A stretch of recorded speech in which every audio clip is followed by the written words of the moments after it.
Recorded. 1, 2, 1, 2. Hello and welcome back to my channel. This video is already a little bit different. As you can see, I'm back in the lounge. I literally got my camera up on the table. Very minimal setup. I just wanted to remove any and all friction and actually just put out the video. It's gonna be a little bit different in the sense that I'm not necessarily gonna be reviewing anything or doing any unboxing or talk about tech, but I do kind of want to just put a video out and talk about a recent experience that basically knocked me off my off my rocker, to be honest, if I can be transparent. So you're not gonna get a tech review or anything that is put together really well. I didn't even have a script or a plan really for this. I just felt that I wanted to make it and just kind of get over this hurdle and this obstacle that I kind of sense in front of me, and yeah, so that I can continue to make YouTube videos in future. So that being said, I'm so happy that you're here. If you are still watching this video, thank you so much for tuning in. Thank you for being subscribed to my channel.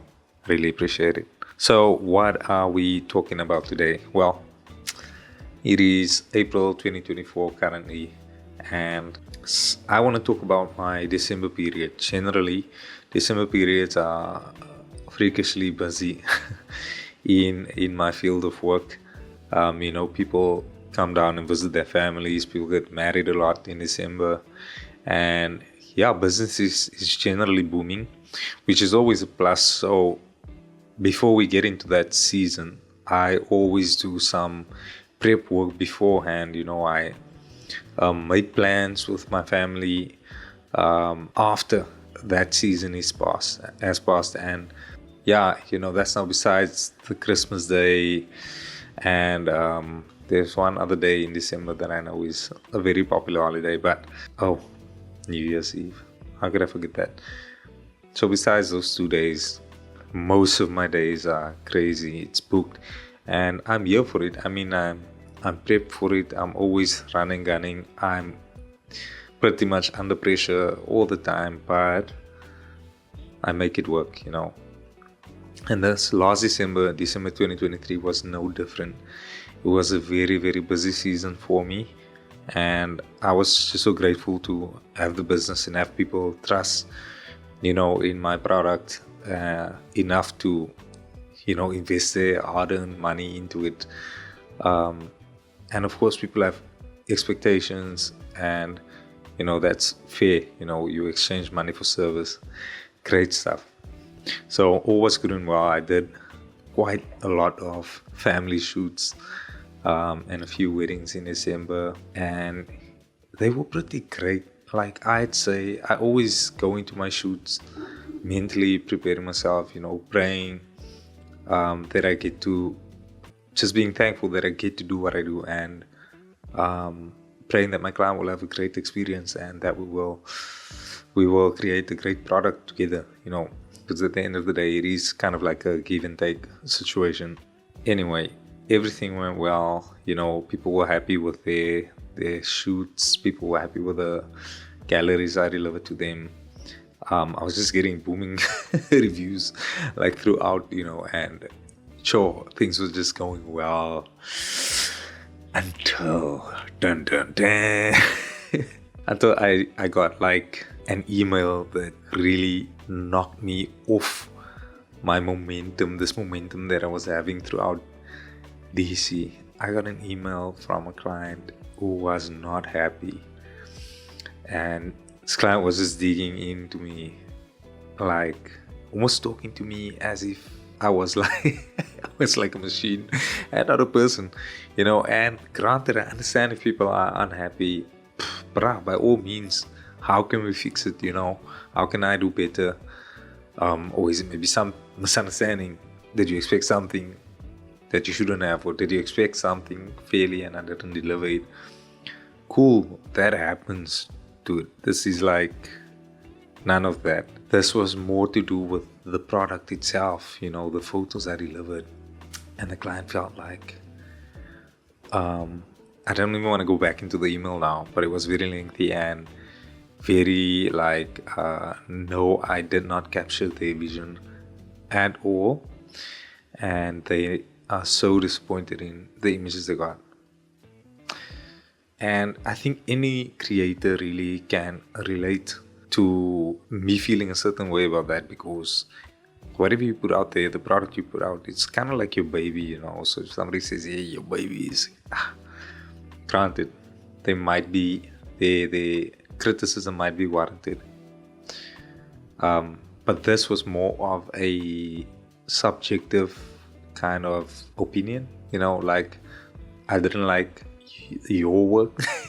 So the reason why I'm saying that is because my response was, I think, a day or two later, after I just calmed down a bit and just let the dust settle a bit. You know, it was certainly dusty on my side. It was like, hey, okay, I hear you, man. I'm so sorry you didn't have a lack of experience. Here's what we can do. I need you to tell me exactly what it is that you're not satisfied with. All right, I need you to point it out, because if you, in my mind at the time was like, if you don't point out the problem, because all of the statements were very vague, but if you don't point out the problem, I won't be able to fix the problem. You see what I mean? We're just gonna miss each other here. So tell me what it is that you absolutely don't like. I can either edit the images differently, maybe crop in or whatever, and if push comes to shove, we can just do a reshoot. You know, it's going to take a little bit more effort now, because we're going to have to go out again and shoot again. Fortunately, PE is small, but anyway, I'm willing to do that if that is what it takes. And as soon as I sent that email, the client immediately hopped on the latter option, not even telling me what was wrong, but just hopped on the latter option. And I always have this thing in mind that you never want to back and forth with clients. I just want my clients to be happy with the product. Just be happy, period.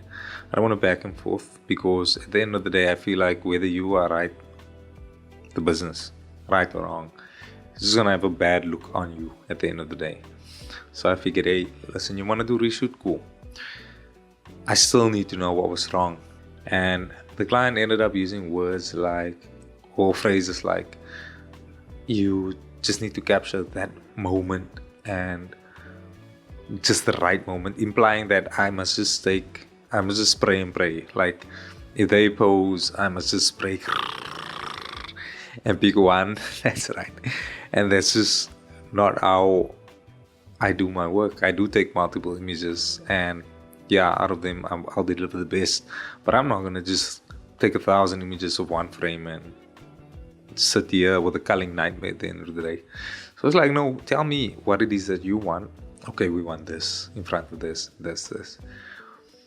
When they eventually came back with what they wanted, it was already in the gallery, but I thought, you know what? It's fine. Let's go out. Let's do it. Let's do the shoot. We did the shoot. We were cool. But that is not even the issue, because that is like a client just not being happy, and that's fine. I'm really okay with that. I'm also a client. I'm also a client of different services, and sometimes most of the time I'm satisfied, but sometimes I'm not satisfied, and you know, I'll make it known.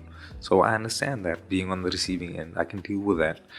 And although it was maybe a little bit frustrating not really knowing what the matter was or what was wrong, that's fine. That's not the issue. The issue is this complaint or this negative review or whatever you want to call it was amidst a sea of countless positive reviews, you know. Before that, I had a few family shoots, and they were similar to this one. In fact, bigger groups as well.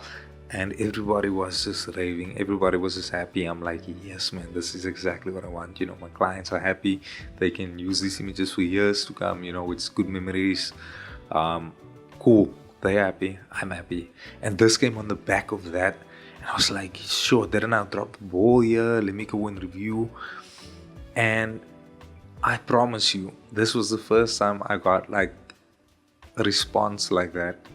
And even though there were so many positive responses, this is the one that kept me up. This is the one that I really pondered on. This is the one that I carried into other shoots with me.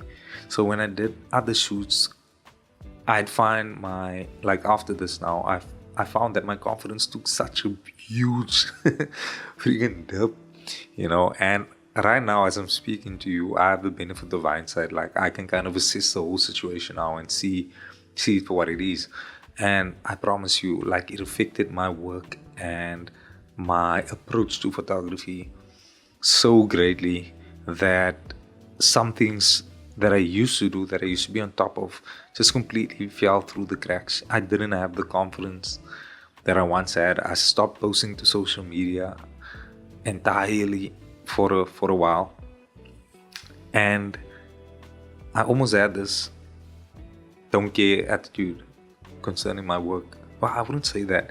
I would say not good enough attitude. I think that's a better description. And it just impacted my whole approach. And unfortunately, well, I don't know if my clients felt it, but yeah, there's just silly things that started falling through the cracks, and I really had to sit down and kind of self-assessment and check, why does this thing impact me so much? And so I came across this phrase called negativity bias. And it's exactly what I explained a few moments ago. It's like in a sea of positive things, you will focus on the negative thing. We're drawn to that thing. That thing is taking up space in your mind more than the positive things, and there is such a thing I had to shake. I suppose it's a human reaction, but it's a thing that I'm now conscious of, and I'm putting it in its own little category almost. Fortunately, it didn't happen again, but I almost feel a sense of readiness for when it does. But yeah, so that impacted my photography. It impacted my YouTube plan, because I didn't even have any motivation to do videos anymore, to do reels anymore, to do anything related to photography. I don't even market my work really.